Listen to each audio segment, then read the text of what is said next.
हाय। आप सभी कैसे? आप सभी का स्वागत है एकता अकेडमी की हिंदी क्लासेस में। आज हम पढ़ने वाले हैं हिंदी व्याकरण का उपविषय संधि। तो चलिए शुरुआत करते हैं। बच्चे, संधि शब्द का जो अर्थ होता है उसका अर्थ होता है मेल, मतलब मिलना। ठीक है। संधि की परिभाषा दो वर्णों के मेल से जो परिवर्तन होता है उसे संधि कहते हैं। मतलब दो वर्ण आपस में मिलते हैं, दो वर्णों के आपस में मिलने से जो भी बदलाव आता है, जो परिवर्तन होता है उसे संधि कहते हैं। ठीक है। उसके बाद आता है संधि विच्छेद।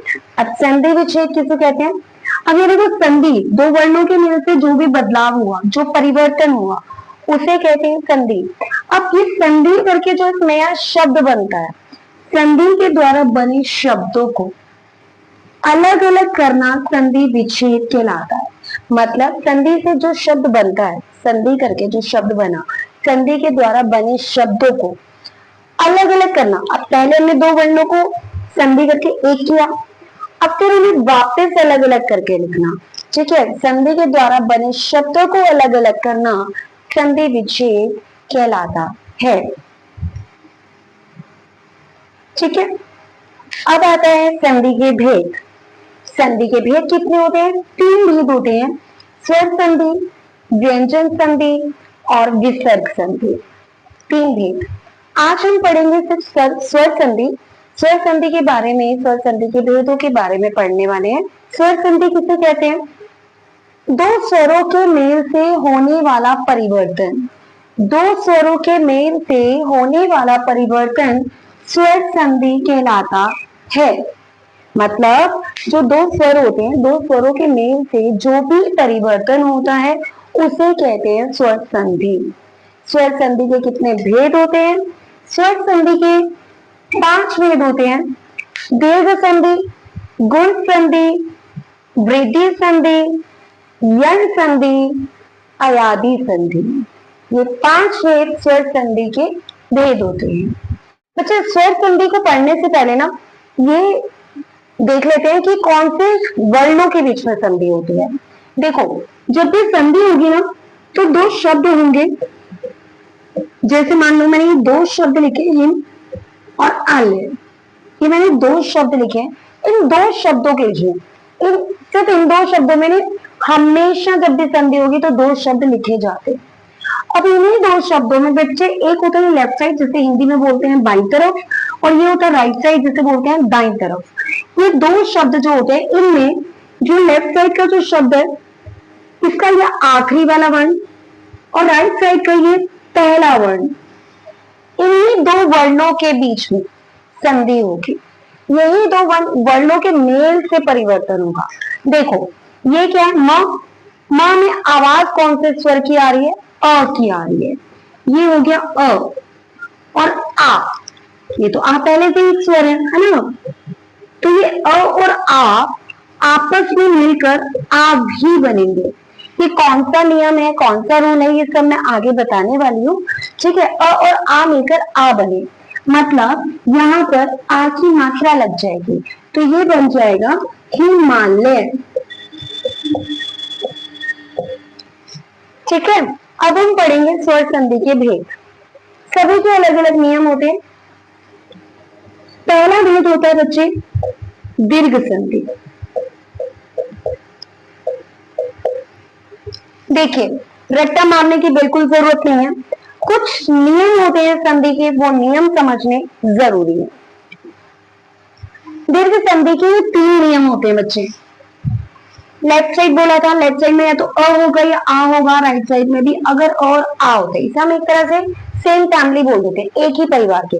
देखो, ये अ परिवार के हैं, ये ई परिवार के हैं, ये उ परिवार के हैं, मतलब फैमिली जो रहेगी वो सेम है। दीर्घ संधि में परिवार, अ परिवार, ई परिवार, उ परिवार एक दूसरे के सामने एक ही समान परिवार होगा, एक ही समान की फैमिली होगी, सेम फैमिली होगी। ठीक है। और दीर्घ का मतलब ही होता है बड़ा, तो रट्टा मारने की बिल्कुल जरूरत नहीं है। दीर्घ का मतलब है बड़ा, मतलब जो बदलाव होगा वो बड़े में ही होगा। ठीक है। यहाँ पर बड़े आ की मात्रा, ई की मात्रा, उ की मात्रा। ठीक है। ये हमारे 3 नियम है अब जरा इनके थोड़े से उदाहरण देख लेते हैं। चर, अचर। देखो यहाँ पर र में आवाज किसकी है? अ की है। अ के सामने क्या आ गया? अ आ गया। ठीक है, तो ये बनेगा क्या? ये बन जाएगा, अब ये चर नहीं रहेगा, र नहीं रहेगा, क्या रहेगा? चरा। ये अ किस में बदल जाएगा? ये अ इसमें बदल जाएगा। ये बन गया चरा, चर। मतलब ये सिर्फ ये वाली मात्रा लग गई। ठीक है, अब दूसरा उदाहरण देख लेते हैं। रवि, इंद्र। यहाँ पे देखो व पर में जो आवाज आ रही है वो भी ई की आ रही है, ये जो है ये भी ई है। अब ये बदल किस में जाएगा? ये इसमें बदल जाएगा। मतलब जो यहाँ पर व पर छोटी ई की मात्रा लगी है, अब वो बड़ी ई की मात्रा हो जाएगी। ठीक है, तो ये क्या बन गया? रविंद्र। देखो, लेकिन ये जो अनुस्वार है, ई के ऊपर जो अनुस्वार है, बिंदी जो लगी हुई है, वो वैसी की वैसी ही रहेगी, वो नहीं बदलेगी। ठीक है, तीसरा उदाहरण देख लेते हैं। सु, स में आवाज किसकी आ रही है? ऊ की आ रही है, बिल्कुल छोटा ऊ। और ये पहला वर्ण कौन सा है? ऊ। और ये बदलेगा किसमें? बड़े ऊ की मात्रा में। मतलब जो यहाँ पर स पर छोटे ऊ की मात्रा लगी है वो नहीं लगेगी। अब यहाँ पर इस रूल से, इस नियम के कारण यहाँ पर हो जाएगा सुक्ति। ठीक है बच्चे, तो यहाँ पर चर, र पर अ की आवाज आ रही थी, यहाँ पे र और अ आपस में मिले तो बन गई बड़ी आ की मात्रा, तो यहाँ पर हो गया चरा, चर। रविंद्र, ई और ई मिलकर ई बन गए, मतलब बड़ी ई की मात्रा बन गए, तो यहाँ पर रविंद्र बड़ी ई की मात्रा लग जाएगी व पर। इसी तरीके से सुक्ति, सु प्लस उक्ति, यहाँ पर ये ओ और ऊ मिलकर बन गए बड़े ऊ की मात्रा, तो यहाँ पर सुक्ति पर बड़े ऊ की मात्रा लग जाएगी। बस इतना याद रखना, दीर्घ संधि में सेम परिवार होता है, एक ही परिवार की फैमिली के वर्ण आते हैं। ठीक है, अ, ई और उ, सिर्फ ये तीन है आएंगे, और बदलाव जो होगा वो बड़े में ही होगा। ठीक है जी। स्वर संधि का दूसरा भेद गुण संधि। अब गुण संधि के बच्चे जो ये नियम है वो तीन नियम है। देखो, जो लेफ्ट साइड में जो शब्द होगा उसका जो वर्ण होगा अ या आ या आ, तीनों नियमों में लेफ्ट साइड में आ ही होगा।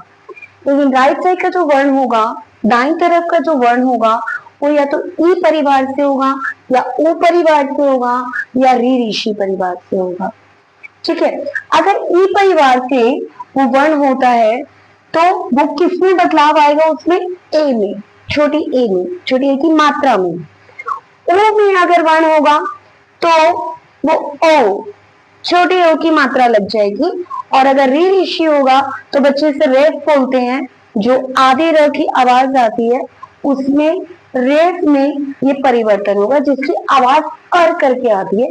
तो मैं आगे उदाहरण में आपको बताती हूँ। ठीक है, पहला उदाहरण सुर इंद्र। बच्चों ये देखिए, र में कौन सी आवाज आ रही है? अ। र में कौन सी आवाज आ रही है? अ। और ये क्या है? ई। अ के सामने क्या आया? ई। और ये बदलाव किसमें होगा? ए, छोटी ए में। ठीक है, अब क्या बन जाएगा ये शब्द? ये देखो, सुर ई, सुर ई लिखा हुआ है ना, ये सुर ई नहीं रहेगा, अब ये ई जो है वो ए में बदल जाएगा, तो ये बन जाएगा सुरेंद्र। ये अनुस्वार वैसे ही रहेगा जैसे है, मैंने दीर्घ संधि में भी बताया। ठीक है, तो ये क्या बन जाएगा? सुरेंद्र। अब ये क्या है? यथा, था में कौन सी आवाज आ रही है? आ। और ये क्या है? ऊ। आ और ऊ मिलकर क्या बन जाएंगे? ओ।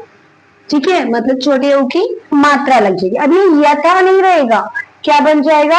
यथो बन जाएगा। क्या बन जाएगा? यथो।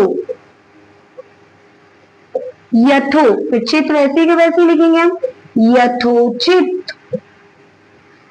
ठीक है, देव ऋषि। अब यहां पर क्या है?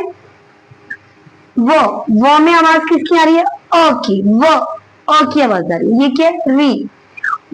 अ और ई मिल, सॉरी, अ और री ऋषि और री मिलकर क्या बन जाएंगे अर।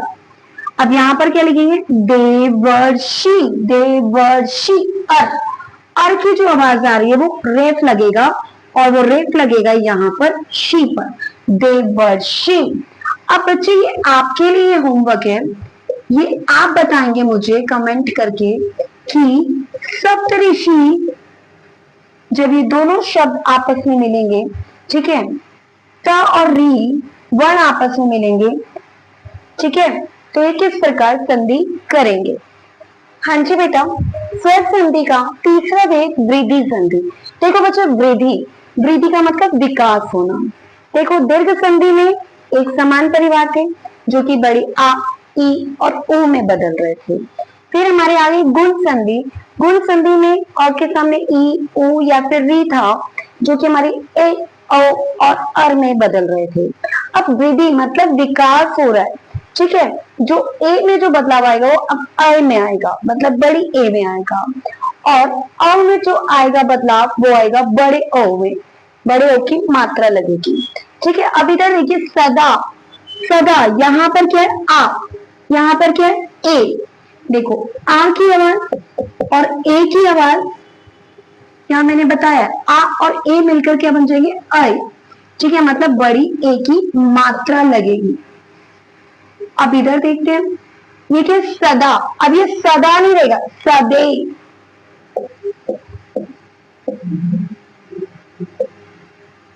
ठीक है। महा, हाँ, हाँ में कौन सी आवाज आ रही है आ की, ये क्या है आ और ये क्या है ओ, आ और ओ मिलकर क्या बन जाएंगे बड़े ओ की मात्रा बन जाएगी, तो ये क्या हो जाएगा महो। अब ये आ और या ओ की मात्रा नहीं रहेगी, ये बन जाएगा महो, महोजस्वी, ठीक है। ये थी हमारी वृद्धि संधि। अब है हमारा स्वर संधि का चौथा भेद यंग संधि। यंग संधि के बच्चे जो नियम है वो है ई, ओ और री। इनके सामने बच्चे जो स्वर आएगा वो असमान स्वर होगा। असमान स्वर का मतलब है कि ई के सामने ई नहीं होगा, ऊ के सामने ऊ नहीं होगा और ई के सामने री नहीं होगा, कोई और स्वर होगा, कुछ भी हो सकता है, ठीक है। और जब ई के सामने कोई भी स्वर आएगा वो किसमें बदलेगा य में बदलेगा, ऊ के सामने कोई भी स्वर आएगा वो व में बदलेगा और री के सामने कोई भी स्वर आएगा री, ठीक है, री के सामने कोई भी स्वर आएगा वो र में बदलेगा, ठीक है। अब यहां देखिए जब बच्चे ये ई, ऊ और री होगा, जिस भी व्यंजन पर ई होगा, ऊ होगा या री होगा, आप सब जानते हैं ई, ऊ और री की मात्रा होती है, ठीक है, जिस भी व्यंजन पर होगा और जब वो स्वर ये स्वर इस वाले स्वर के साथ संधि करके इसमें बदलाव करेंगे तो बच्चे ये वाले जो जिस भी स्वर, ये जो स्वर जिस भी व्यंजन पर होंगे वो व्यंजन आधे हो जाएंगे, ठीक है, वो व्यंजन क्या हो जाएंगे आधे हो जाएंगे। कौन से व्यंजन जिस पर ये होंगे ई, ऊ और री, वो व्यंजन आधे हो जाएंगे, ठीक है। चलिए उदाहरण देख लेते हैं। अति अंत, अब यहां पर देखो त पर किसकी मात्रा है ई और ये क्या है अ। अब ये तो आपको पता है कि ये जो अ है वो य में बदलेगा, ठीक है, लेकिन मैंने अभी बताया कि ये जो ई जिस व्यंजन पर होगा वो व्यंजन आधा हो जाएगा, मतलब ये प क्या होगा आधा हो जाएगा, ठीक है। अब इधर देखिए ये अ वैसे का वैसे लिखेंगे, ये त आधा हो गया क्योंकि मैंने अभी बताया ये नियम है इसका, तो आधा हो गया।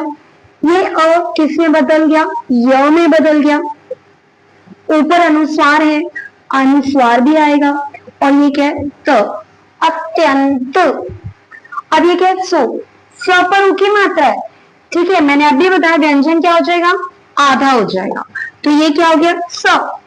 और किस में बदल जाएगा यहाँ पर क्योंकि यहाँ पर ऊ है, ठीक है, यहाँ पर ऊ है, ऊ के सामने जो भी स्वर होगा वो किस में बदलेगा व में बदलेगा, ये हो गया वो और ये हो गया हमारा स्वच्छ। अभी क्या मातृ, मातृ ये री ऋषि की मात्रा है, पता है ना आपको री ऋषि की मात्रा है। अभी किस पर लगी हुई है त पर लगी हुई है, तो आधा। और ये क्या है? आ। ये आ किस में बदल जाएगा? र में बदल जाएगा। ठीक है। अगर बच्चे आपको याद हो तो आधा और र आपस में दोनों जब मिलते हैं तो एक संयुक्त व्यंजन बनता है, और वो संयुक्त व्यंजन कौन सा होता है? त्र। कौन सा संयुक्त व्यंजन होता है? त्र। ठीक है। अब इधर लिख देती हूं, ये क्या है? मां। री ऋषि हट, इसके साथ संधि करेगा तो आधा हो गया, और आ किस में बदल गया? र में, तो ये क्या बन गया? त्र। तो मैं इन दोनों को मिलाकर त्र लिख सकती हूँ, ये हो गया हमारा त्र। लेकिन बच्चे ये आ है, आ अपनी आवाज जरूर रहेगी, आ की मात्रा जो है वो रहेगी। ठीक है, मात्राएं चेंज होंगी। अगर यहाँ पर बड़ी ई होता तो ई की मात्रा लगी होती, अगर यहाँ पर ओ होता ओ की मात्रा लगी होती। ठीक है, तो मात्रा जो इधर वाले जो वर्ण होंगे ना वो अपनी मात्रा को नहीं छोड़ेंगे, अपने रूप को नहीं छोड़ेंगे। ठीक है, आ, तो ये हो गया मात्रा ज्ञा। एक और समझा देती हूँ इसका, ये देखिए त्रि, री के सामने कोई भी स्वर आएगा वो र में बदलेगा, और ये त है, त और र आपस में मिलकर क्या बन जाएंगे? त्र बन जाएंगे। और ये कौन से ई है? छोटी ई है, तो त्र पर कौन सी की मात्रा लगेगी? छोटी। तो ये क्या बन गया? पितृच्छा, मतलब कि पिता की इच्छा। अब आपको मैं एक शब्द दे रही हूं, जो शब्द आप लिखेंगे उसका उत्तर आप देंगे।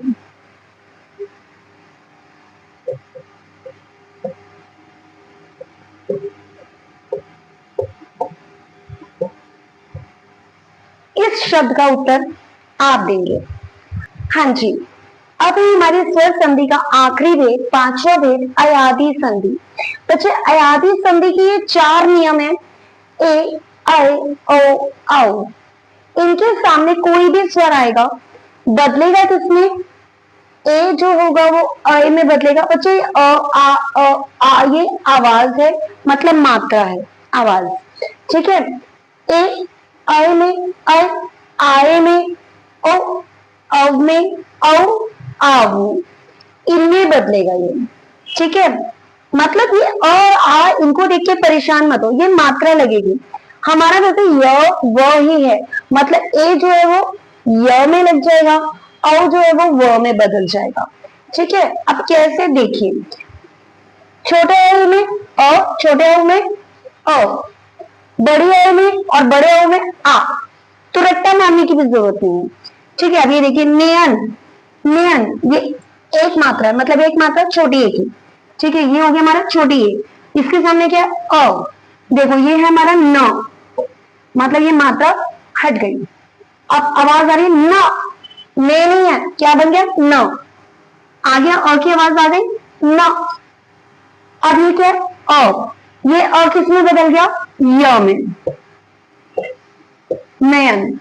समझ रहे हो? ये वाली जो आवाज है, ये अ जो है, आ जो है, ये ए अ में है, और ये जो अन्य स्वर जो है वो बदलेगा य व में बदलेगा।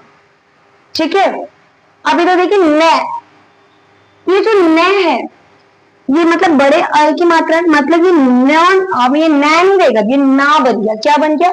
ना, ये ना बन गया। अब ये अ किस में बदलेगा? य में बदलेगा। और ये क्या है? क, नायक। भव, अब यहाँ पे भव, ये ओ की मात्रा किसमें बदल जाएगी? अ की आवाज में।